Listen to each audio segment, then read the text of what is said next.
வயிறுக்கு வரேன். வயிறு இப்போ வயிறுனா உங்களுக்கு தெரியும், பசிங்கிற சொல்லு இல்லாமல் ஒழிக்கணுங்கிறது என்னுடைய இது. அதனால் என்ன சொல்கிறேன், வேலை இல்லை என்ற சொல்லுக்கு இனி வேலை இல்லை, வறுமைக்கும் வறுமை வரும், பசிக்கும் பசி வரும், பைந்தமிழர் ஆட்சியிலேன்னு சொல்கிறது காரணம் தான். பசிங்கிற சொல்ல இல்லாமல் ஒழிச்சிருவேன். அது நீங்கள் சும்மா விளையாட்டு சொல்கிறேன், உண்மையிலே ஒழிப்பேன். நீங்கள் சும்மா ஒப்புக்கு, ஏன்னா நான் இலவசம் தர்றேன்னு சொல்லலையே, அதுதான் சிறாரு. நீங்கள் இப்படி வெற்று வாக்குறுதிகளை கொடுக்குறவன், அடிக்கடி வாக்குறுதி கொடுக்குறவன் நிறைவேற்ற மாட்டான், சும்மா சொல்லி விடுறது. இங்கே பாருங்கள், சுழன்றும் ஏற்பின்னது உலகம், அதனால் உழந்தும் உழவே தலைன்ட்டார். உழவு தாண்டா, அதுக்கு பின்னாடி தாண்டா எல்லாம்ட்டார். இதில் என்னென்ன, அந்த வேளாண்மையை இவங்க நம்ம மக்களுக்கு எல்லாருக்கும் ஒரு இது இருக்குது, படிக்காதவன் செய்கிற தொழில். எனக்கு வேளாண்மை தொழில் இல்லை, நம் வாழ்க்கை முறை, நம்முடைய பண்பாடு, கலாச்சாரம் என்பதை என் அன்பு சொந்தங்கள் புரிஞ்சுக்கணும். ஆதியில் நாம் செஞ்சது அதுதான். வேளாண்மை என்பது தொழில் அல்ல. அது திரும்ப சொல்கிறது, படிக்காதவன் செய்கிறது. படிக்காதவனுக்கு தான் பசிக்கும், படித்தவனுக்கு பசிக்காதான்னு கேட்டால் அவங்கள்ட்ட பதில் இல்லை. என் அன்பு உடன் பிறந்தார்களே, நீங்கள் சாஃப்ட்வேரில் வேலை செஞ்சாலும் சாப்பிட்டு போய் தான் வேலை செய்யணும்.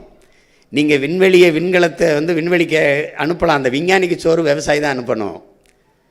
சந்திர மண்டலத்துக்கு அனுப்பலாம் சயின்டிஸ்ட் சந்திராயனை, அந்த சயின்டிஸ்ட்டுக்கு சாப்பாடு நம்ம சம்சாரி தான் அனுப்பணும். இதை கவனத்தில் வச்சுக்கிட்டு கவனிச்சிங்கன்னா அது புரியும்.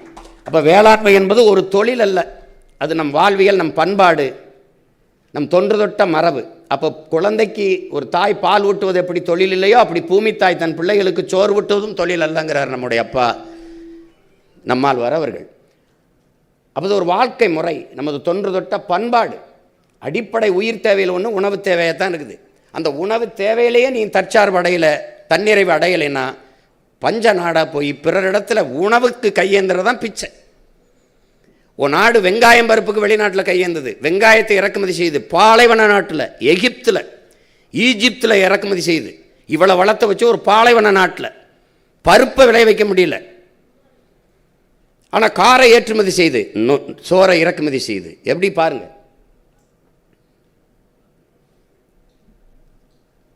அப்போ உணவு தேவைக்கு இருக்கிற ஒரே இது, அதை நிறைவு செய்யறதுக்கு இருக்கிற ஒன்று வேளாண்மை தான். அப்போ வேளாண்மை கைவிட்ட எல்லா நாடும் உலகத்தில் பிச்சடிக்கும். உங்களுக்கு தெரியும், சோமாலியா, நைஜீரியா, இன்றைக்கி வெனிசுலா, இப்போ ரஷ்யாவே உடஞ்சது காரணம் தொழில் வளர்ச்சின்னு போயிட்டு உணவுக்கு ரொட்டி துண்டுக்காக பகிர்வு கடையில் நின்னதுனால தான் பிரிஞ்சு போயிட்டேன். இப்போ எங்களுடைய நாட்டுக்கு அந்த நிலைமை வரக்கூடாதுன்னு நினைக்கிறேன், பிச்சை எடுக்கிற நிலைமை வைக்கக்கூடாதுன்னு நினைக்கிறேன்.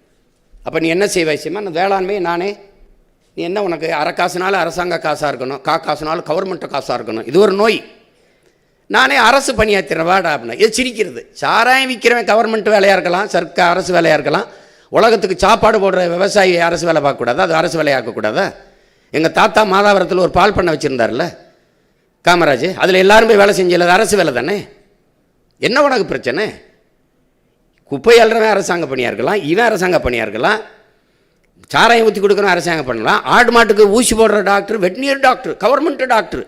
ஆனால் ஆடு மாடு வளர்க்குறவன் அரசு பணியாக இருக்கக்கூடாது. இது ஒரு நோய், இது. ஒரு நாட்டில் ஒரு வேளாண்குடி மகன் வளர்கிறான் என்றால் அந்த நாடு வளருது. ஒரு நாட்டில் ஒரு வேளாண்குடி மகன் வாழ முடியாது, தற்கொலை செய்து கொண்டு சாகிறான் என்றால் அந்த நாடு இல்லை, சுடுகாடு. இன்றைக்கி அவன் சாகிறது உங்களுக்கு தொலைக்காட்சியில் தாள்களில் செய்தி, நாளைக்கு நீங்கள் சோறு இல்லாமல் சாக போகிறதுக்கு எச்சரிக்கை, முன்னறிவிப்பு என்பதை அறிவு சமூகம் அறியணும். அது சொல்ல, கடைசி மீனும் பிடிபட்ட பிறகு, கடைசி மரமும் வெட்டப்பட்ட பிறகு, கடைசி நதியும் நஞ்சான பிறகு தான் தெரியும் இவர்களுக்கு பணத்தை சாப்பிட முடியாது என்று. ஒரு கவிஞன் எழுதுனது, அவன் வழியில் எழுதி வச்சுருக்கான், உணர்ந்தால் எழுதுறான். எங்கள் பாட்டி சொல்கிற அறிவு மூதாட்டி அவ்வை, பசி வந்தால் 10 பறந்து போயிருமாடா, மானம், குடிப்பிறப்பு, தானம், தவம், இந்த பாருங்க, முயற்சி, தொழில் முயற்சி, காமம் எல்லாம் பறந்து போயிருமாடா. அப்போ அடிப்படையில் நீ மனிதனாகவே இருக்க மாட்டேங்கிறாங்க. அதனால அந்த பசியை ஒழிக்கணும். பசிங்கிற சொல்லு இல்லாமல் உங்களுக்கு தெரியாது, 28 விழுக்காடு இரவு உணவு இல்லாமல் இந்த நாட்டில் தூங்க போகிறாங்க. பல கோடிக்கணக்கான பச்சிளங்குழந்தைகள் பசியோடு படுக்க போகிறாங்க. ஆனால் நீங்கள் எழுதி வச்சுக்கிறீங்க, என் நாட்டில் எங்கள்கிட்ட அதிகாரம் வரும்போது பசிங்கிற சொல் இல்லாமல் நான் ஒழிக்கலை, நான் பிரபாகரன் இல்லை. பாருங்க,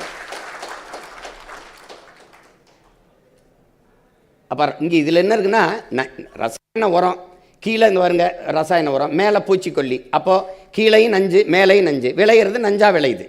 அதனால தான் எங்கள் அப்பா என்ன சொல்கிறாங்க, நஞ்சில்லா உணவு அதுவே நம் கனவு. நீ நம்ம இயற்கை வேளாண்மை வேளாண்மைன்னு சொல்கிறோம், வேளாண்மையும் இயற்கை தான். அப்போ இயற்கை ஏன் சேர்க்க வேண்டியிருக்கு? செயற்கையாக ஒரு ரசாயன வேளாண்மை வந்துடுச்சு. அப்போ அதை தூக்கிடுறோம். தூக்கிட்டு அது வேறு உரத்துக்கு என்ன பண்ணுவது? அது ஆடு மாடு வளர்க்குறனே, அந்த ஆடு மாட்டு கழிவுலேருந்து இயற்கை வேளாண்மை செய்வேன். ஒரு நஞ்சு இருக்காது. என் பிள்ளைகளுக்கு நஞ்சு, ஒரு நஞ்சுன்னு ஒன்று சொல்ல முடியாது.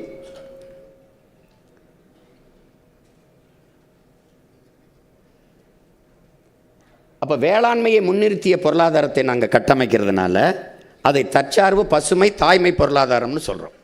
இப்போ நான் இப்போ பில்கேட்ஸ் உங்களுக்கு தெரியும், உங்களுக்கு கணிப்பொறி துறையில் அவர் சாஃப்ட்வேர் இண்டஸ்ட்ரியில் அவர் தான் பிதாமகன். அவர் 2,70,000 ஏக்கரில் அமெரிக்காவில் வேளாண்மை செய்கிறார்.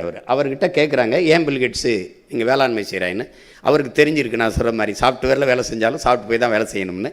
அவர் என்ன சொல்கிறார், அங்கே தான் நிலையான பொருளாதாரம் இருக்குது, அங்கே தான் எல்லாருக்கும் வேலை வாய்ப்பை கொடுக்க முடியுங்கிறது. எல்லாருக்கும் வேலை வாய்ப்பை நான் எப்படி கொடுக்குறேன்னு பாருங்கள், இப்போ கொஞ்சம் காட்டுவேன் பின்னாடி. அப்போ அரசே வேளாண்மை செய்யுது, நானே வேளாண்மை செஞ்சிடுறேன். எங்கு பார்த்தாலும் பண்ணை நிலங்கள், கூட்டு பண்ணை வேளாண் நிலங்கள் 1000 ஏக்கர், 100 ஏக்கர், 200 ஏக்கர், 300 ஏக்கர்னு நான் எடுத்துறேன். நிலம் இல்லைன்னா என் மக்கள்கிட்ட குத்தகைக்கு எடுத்துக்கிறேன், ஒத்திக்கு எடுத்துக்கிறேன். 25 ஆண்டுக்கு ஆங்கிலத்தில் லீஸுங்கிறோம்ல, அப்படி எடுத்துக்கிறேன்.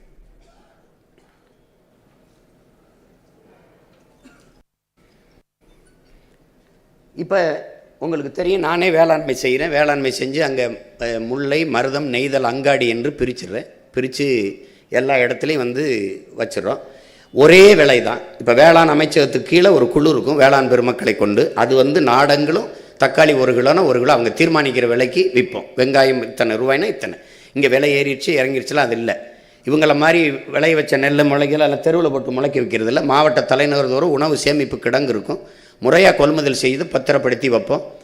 பசிங்கிற சொல்லு இருக்காது. ஏன்னா நாங்களே கொடுத்துருவோம் என் மக்களுக்கு. என்னுடைய பெரிய கனவு பசி இல்லாமல் ஒழிக்கணுங்கிறது தான். நோய் நாடி நோய் முதல் நாடி, அதை நிற்க வாய் நாடி வாய்ப்பை செயல்னு நம்ம சொல்கிறோம். இப்போ மருத்துவம், இப்போ உயிர் வந்துடுச்சு, வயிறு வந்துடுச்சு, அடுத்து உயிர் காக்கும் மருத்துவம். அது மருத்துவம் ஒரு மகத்தான சேவை, அது என் மக்களுக்கு தேவைங்கிறது எங்களுடைய கனவு. அதில் என்ன சொல்கிறேன்னா, முதல் குடிமகனுக்கு என்ன மருத்துவம் கிடைக்குமோ அது கடகோடி மருத்துவ மகனுக்கும் கிடைக்க செய்கிறது தான் முழுமையான மக்களாட்சி. அதை நாங்கள் கடைப்பிடிப்போம். இப்போ மருத்துவமனை இருக்குது, அது அது இலவசமாக தான் இருக்குது. ஆனால் தரமாக இருக்குதாங்கிறது தான் கேள்வி. தரமாக இருக்கா, அதான் கேள்வி. இப்போ அதில் என்ன நமக்கு கேள்வி எழுதுன்னா, மருந்தெல்லாம் மருத்துவம் தான் நம்முடைய கனவு. ஏன்னா மருத்துவரே தேவைப்படாத ஒரு நாட்டை உருவாக்கணும், ஒரு ஆரோக்கியமான சமூகம். உங்களுக்கு தெரியும், நீங்கள் அறிவார்ந்தவர்கள், எந்த நாட்டில் மருத்துவர்களுக்கு அதிக தேவை இருக்கோ, மருத்துவருக்கு அதிக மதிப்பு இருக்கோ, அந்த நாடு நோயுற்ற நாடுன்னு பொருள். அப்போ அது நோயற்ற, அது ஆரோக்கியமான நாடு இல்லை. அப்போ அந்த தேவையை குறைக்கணும், அதான் சுகாதாரமான ஆரோக்கியமான நாடு.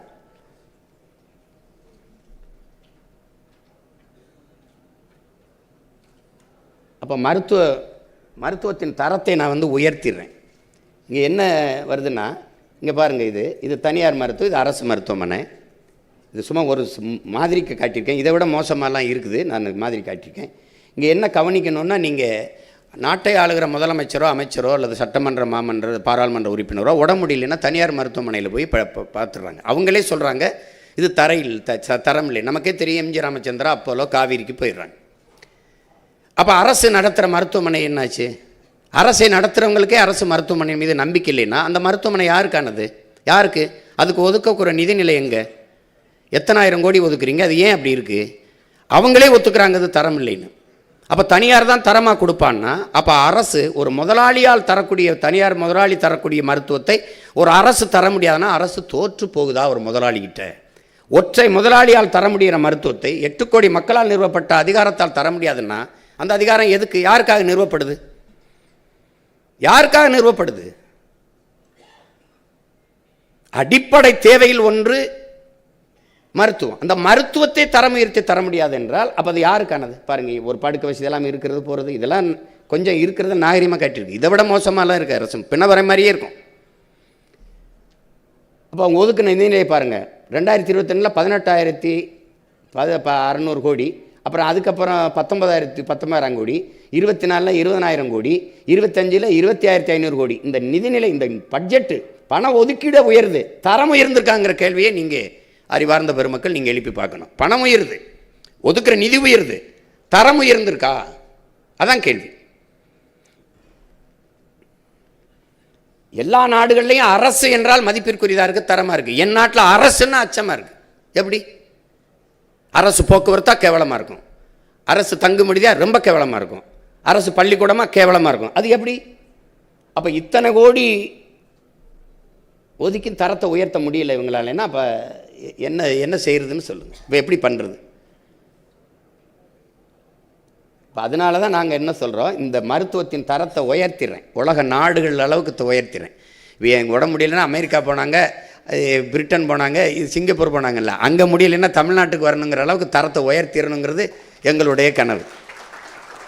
உலகத்தரங்கிறத தமிழ்நாட்டு தரந்தாண்டான்னு காட்டிடணும்னு எனக்கு ஒரு வெறி இருக்குது, ஒரு கனவு இருக்குது.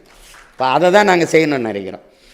இப்போ தனியார் மருத்துவமனையில் இருக்கிற படுக்கை வசதிகள், அந்த கவனிப்பு, அதெல்லாம் பாருங்கள்.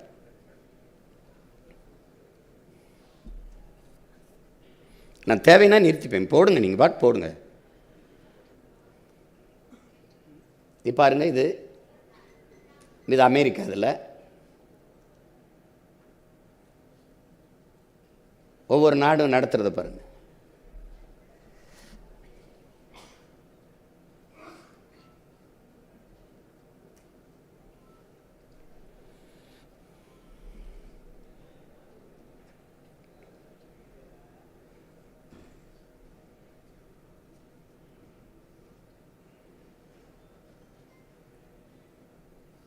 நீங்கள் அரசு முத்திரை வேறு ஏதோ இருக்குதுன்னு நினைக்காதீங்க. நம்ம ஆட்சிக்கு வரும்போது அரசு முத்திரையை மாற்றிடுறோம், அதனால் அது இருக்குது. அது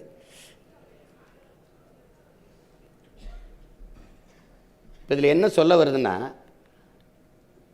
₹1 1 கோடி மருத்துவம் வரைக்கும் என் மக்களுக்கு நாங்கள் சரியாக சமமாக தரமாக கொடுத்துட்றோம். அதுக்காக செலவிடுற செலவு என் மக்களுக்கு மிச்சம். அது உலகத்தரத்துக்கு கொடுத்துட்றோம். அதில் ஆகச்சிறந்த மருத்துவம் கொடுத்துரும். தாய்க்கு முடியலன்னா அது உன் வீட்டு தாய் இல்லை, என் நாட்டின் தாய், என் தேசத்தின் தாய். தந்தைனா உன் தந்தை இல்லை, நாட்டின் தந்தை.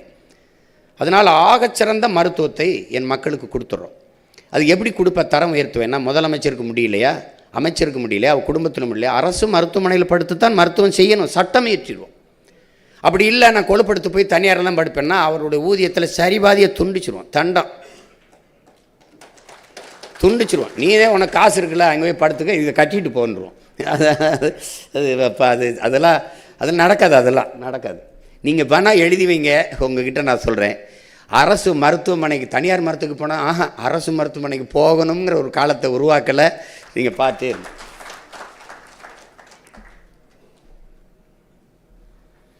என்ன கொடுமைன்னா, மருத்துவத்தில் தரம் கூடி இருந்துச்சுன்னா மருந்தகத்தின் தேவை குறைஞ்சிருக்கும், மருந்தில் தரம் இருந்தால் மருத்துவமனைகளின் தேவை குறைஞ்சிருக்கும். ரெண்டுமே நாளுக்கு நாள் கூட்டிகிட்டு போகுதுன்னா நோயாளிகள் பெருகிட்டு போகிறாங்கன்னு அர்த்தம்.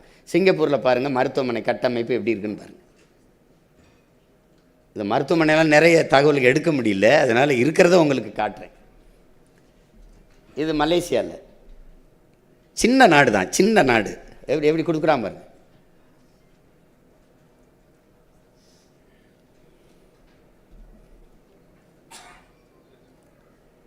அமெரிக்கா நட்சத்திர விடுதி போல் வச்சுருக்காங்க. இங்கே நம்ம மருத்துவமனைக்கு போனால் கூடுதலாக நோய் வந்துடும், அவ்வளவு சுகாதாரமாக வச்சுருக்காங்க அவங்க. நம்மது எப்படி இருக்குன்னு பாருங்கள். இங்கிலாந்து பாருங்கள், பிரிட்டன் எப்படி வச்சுருக்கு பாருங்கள்.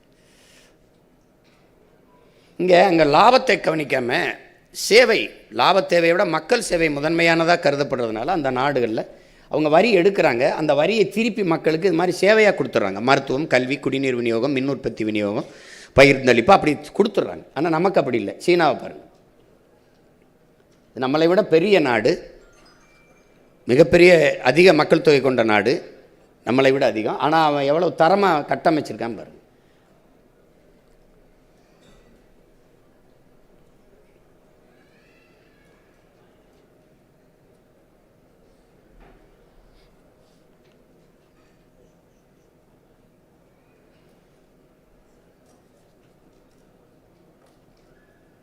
இப்போ உங்களுக்கு தெரியும், உயிர்காக்கும் மருத்துவத்தை தரம் உயர்த்தி கொடுத்துட்றோம், மக்களுக்கு கொடுத்துட்றோம். அதில் உறுதியாக செய்வோம், அதில் சந்தேகம் உங்களுக்கு வேண்டியதில்லை.